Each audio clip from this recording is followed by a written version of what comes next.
Partnerships are vital to our global outreach, enabling us to take the love and hope of Jesus Christ to those who need it most. Our Boots on the Ground Partnership Program physically ministers to those in desperate situations all over the world. The Israel Partnership furthers Kim's legacy of outreach to Israel and Jewish people worldwide. We invite you to become a partner today. Join us today and be part of a community that inspires hope, brings restoration to life, and often healing from the past. Together, we can make a difference, and we thank you for your ongoing support.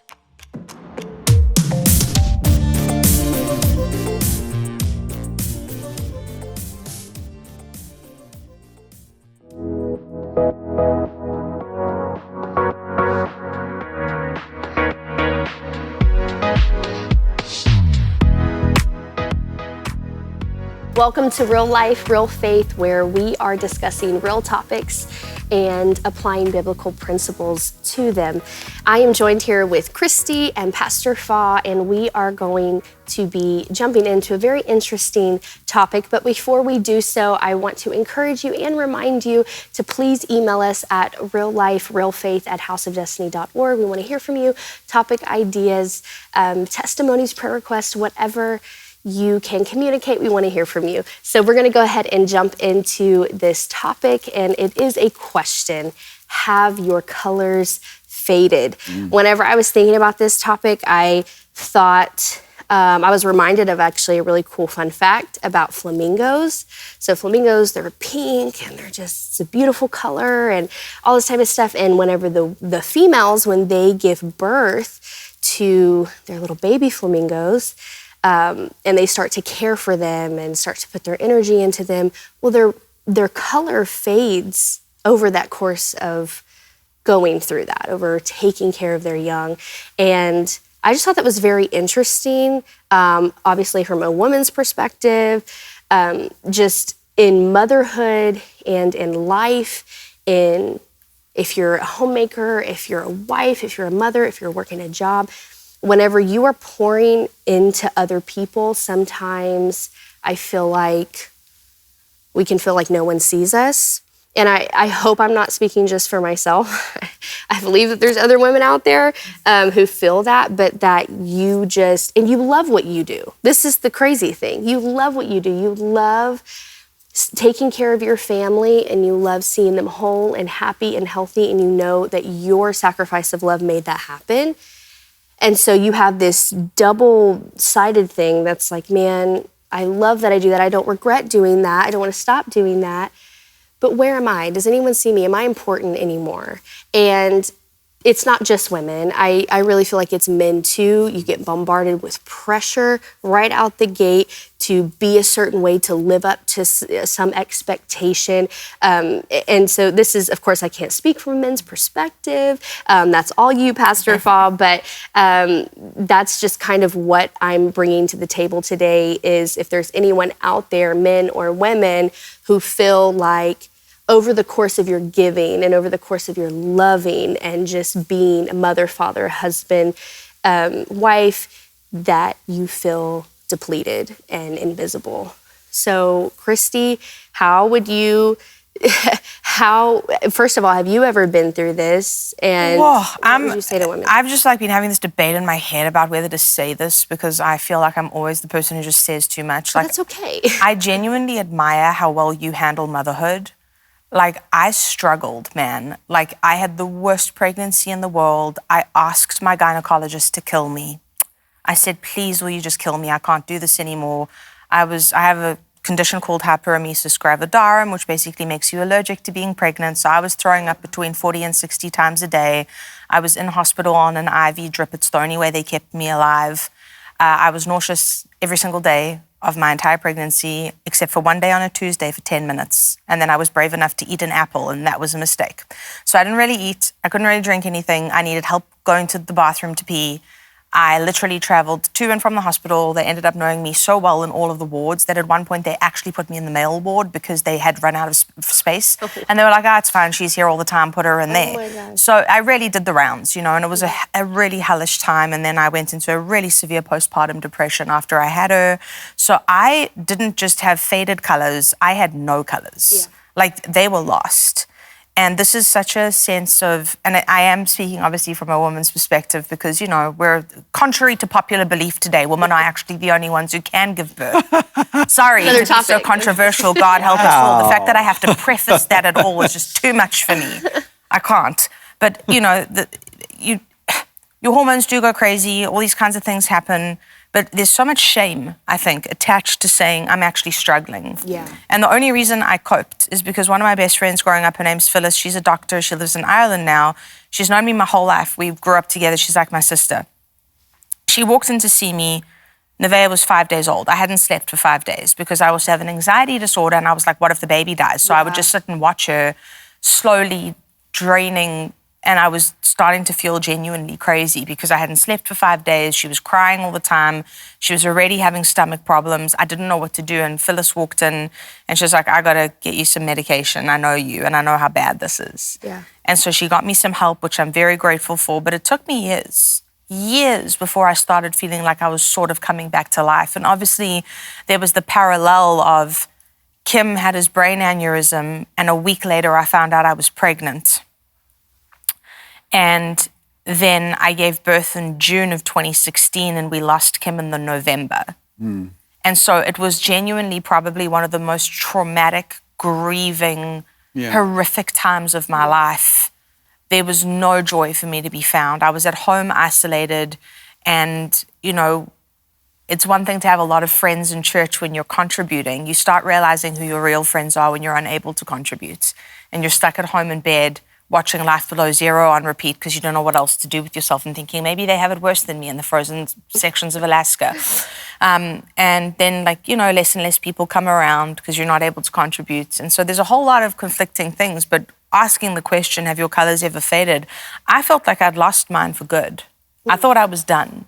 I didn't think I'd ever have anything back. Yeah. And to be perfectly transparent, there are still times where I feel like a shell of my former self. Yeah, it's like waves. It's waves. Yeah.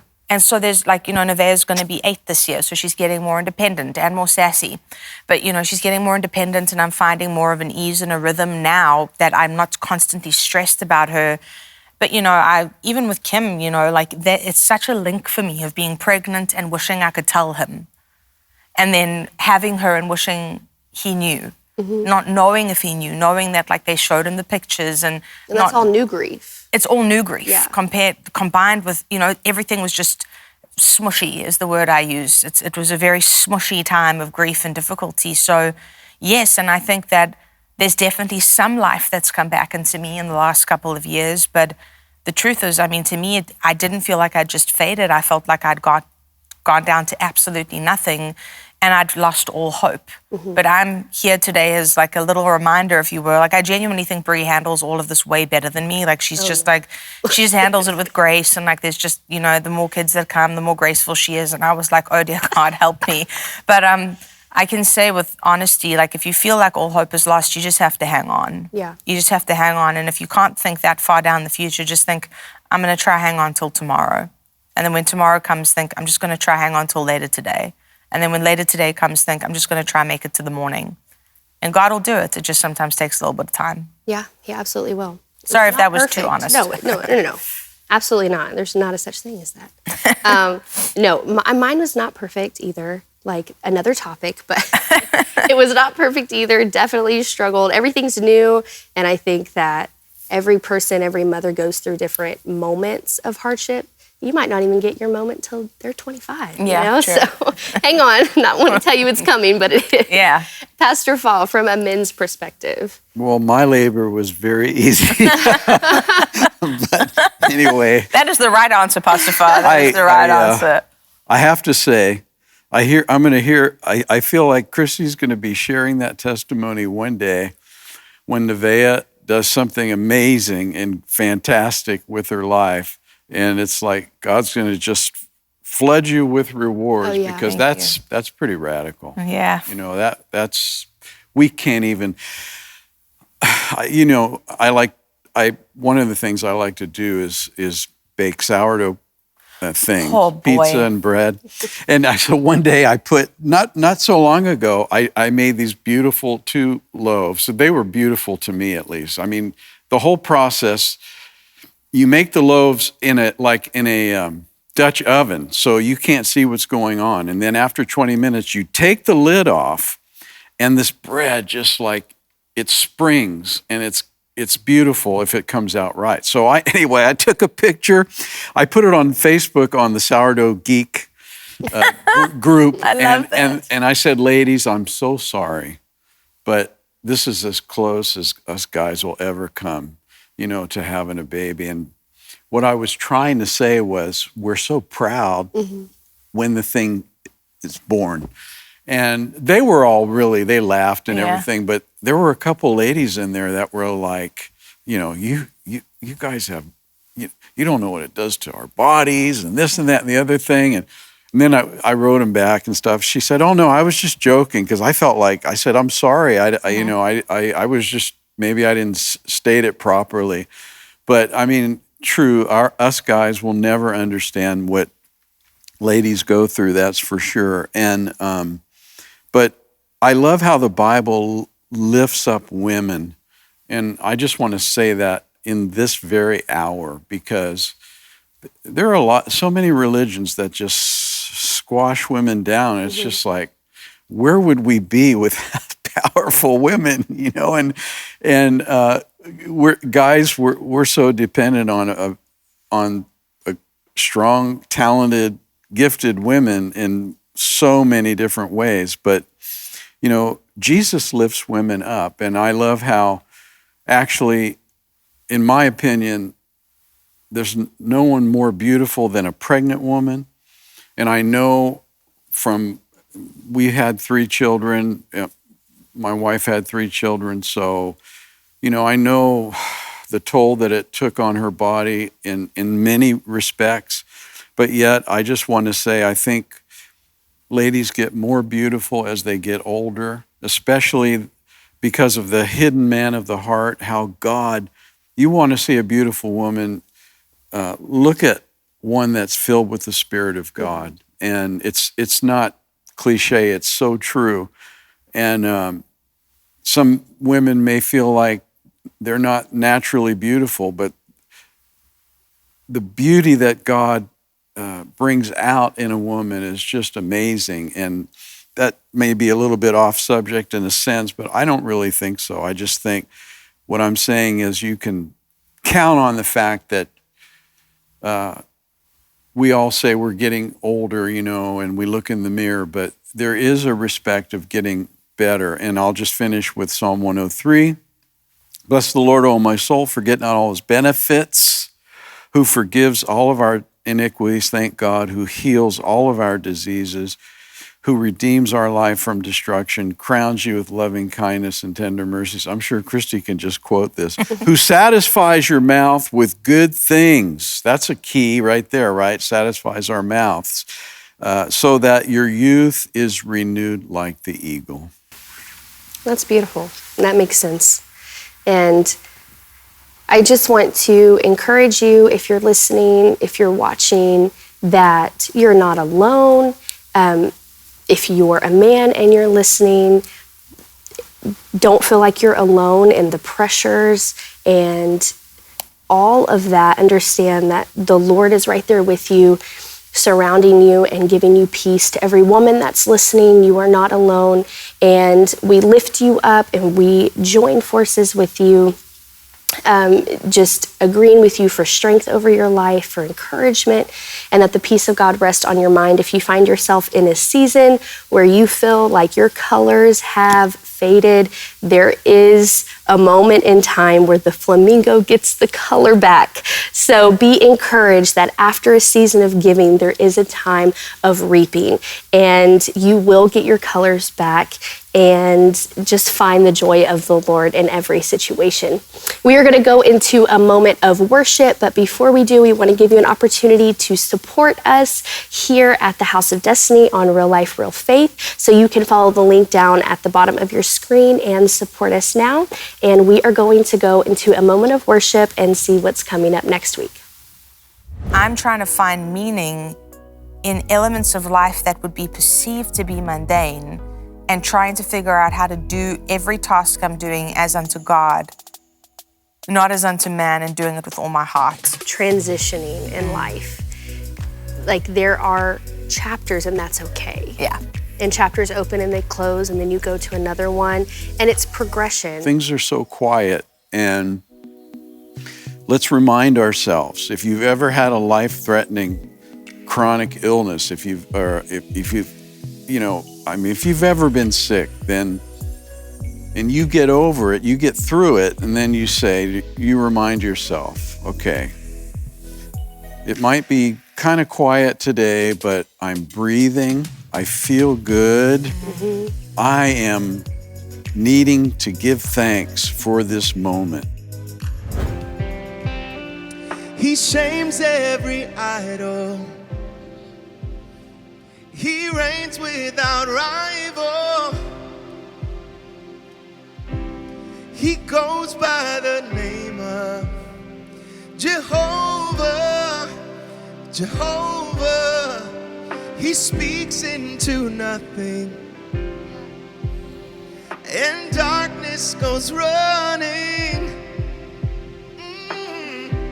He goes by the name of Jehovah, Jehovah.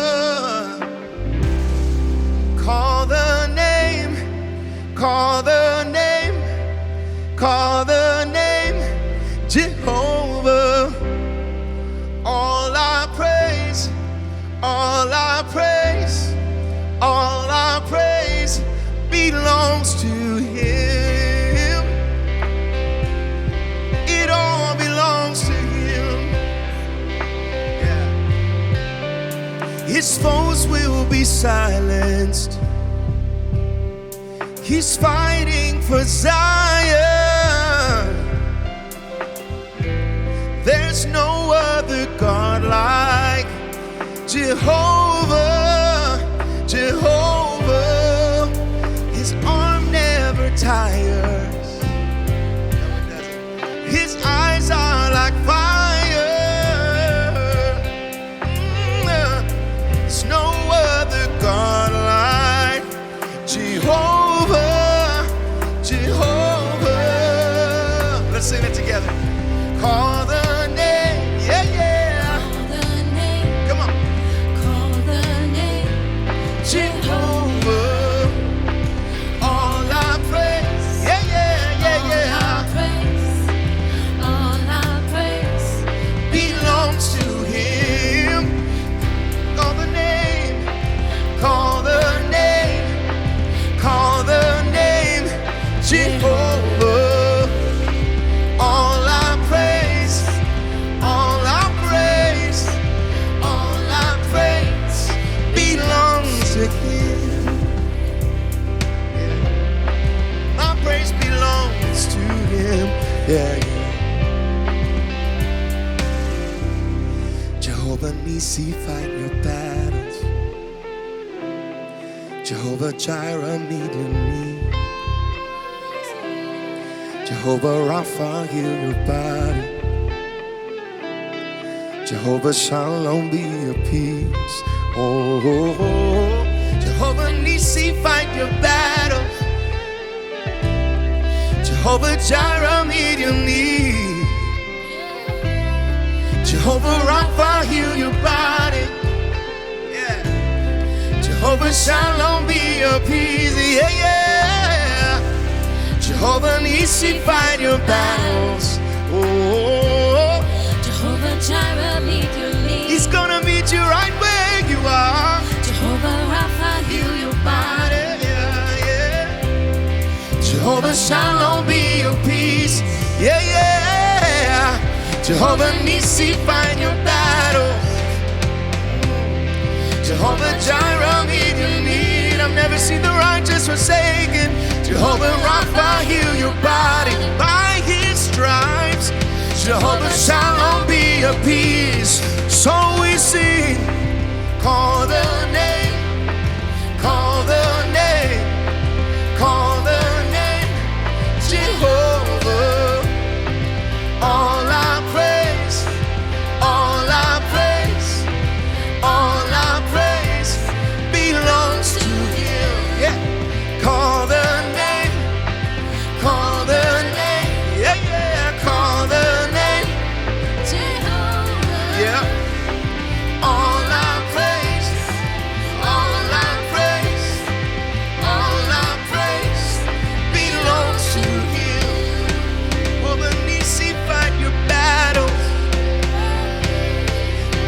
Jireh, meet your need.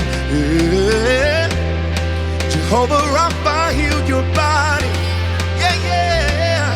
Jehovah Shalom, be your peace. Yeah. Jehovah Nissi, fight your battles. He's never lost. Jehovah Jireh, meet your need. Yeah. Jehovah Rapha, heal your body. Jehovah Shalom, be your peace. Jehovah Nissi. Jehovah Nissi, fight your battle. He's never lost a battle. Jehovah Jireh, meet your Never seen his children begging for bread. Jehovah Rapha, heal your body. Yeah. Jehovah Shalom, be your peace. So call the name, call the name. Yeah, sing it. Call the name, Jehovah. All our praise, all our praise, all our praise belongs to him.